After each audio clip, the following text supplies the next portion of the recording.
Hyderabad gun park వద్ద మంగళవారం ఉదయం బీజేవైఎం యువ మోర్చా ఆందోళన చేపట్టారు.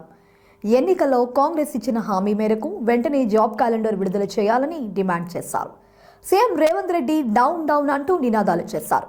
పోలీసులకు బీజేవైఎం కార్యకర్తల మధ్య తోపులాట జరగగా కొద్దిసేపు ఉద్రిక్త వాతావరణ పరిస్థితి నెలకొంది. పోలీసులు ఆందోళనకారులను చెదరగొట్టి అరెస్టు చేసి తరలించారు. ఈ సందర్భంగా వారు మాట్లాడుతూ ఎన్నికల మేనిఫెస్టోలో సీఎం రేవంత్ రెడ్డి ఇచ్చిన హామీ ప్రకారం మెగా డిఎస్సీతో పాటు నిరుద్యోగ భృతిని వెంటనే విడుదల చేయాలని డిమాండ్ చేశారు.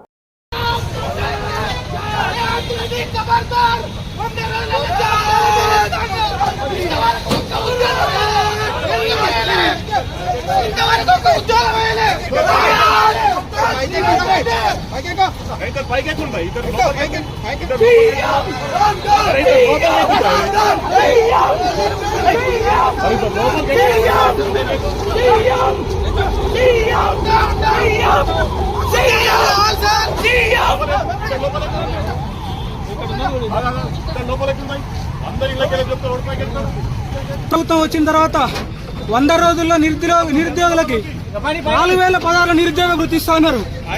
దేశ అధినేత వచ్చి ప్రియాంక గాంధీ వచ్చి ఇక్కడ స్టేట్మెంట్ ఇచ్చేళ్ళింది, కానీ వాళ్ళు ఇక్కడ వెళ్ళలేదు.